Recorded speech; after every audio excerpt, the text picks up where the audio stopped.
বান্দা তুমি আল্লাহ তাআলার পরিচয় এখন দিয়ে দাও, হে বান্দা তোমার ধর্মের পরিচয় দাও, হে বান্দা তুমি রহমাতুল লিল আলামিনের পরিচয় দাও।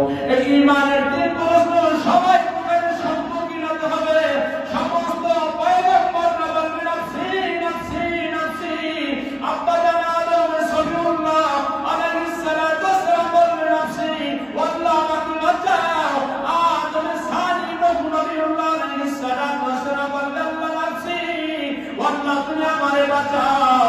পয়গম্বর ইব্রাহিম খলিল নাফসি নাফসি, আল্লাহ তুমি আমারে বাঁচাও। মুসা কালিমুল্লাহ বললেন নাফসি নাফসি, আল্লাহ আমারে বাঁচাও। ইব্রাহিম খলিলুল্লাহ, ইসমাঈল জবিহুল্লাহ, ঈসা রূহুল্লাহ, লক্ষ লক্ষ নবীরা নাফসি নাফসি বলে কাঁদলেন, আল্লাহ আমারে বাঁচাও আমারে বাঁচাও। কিন্তু ব্যতিক্রম এক পয়গম্বরের উম্মত আমি আর আপনি হয়েছি। ওই দিন শুধুমাত্র কেবলমাত্র একমাত্র আল্লাহ তাআলা একটা সৃষ্টি করেছেন, আপনার আমার নবী। ওই নবীজি নাফসি নাফসি বলবে না, ওদিন বলবে রব্বি হাবলি উম্মতি ইয়া উম্মতি। আল্লাহু আকবার।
জীবন বাজি নাই কাকে ধাওয়া করে, চিলকে ধাওয়া করে, ইগল পাখিকে ধাওয়া করে।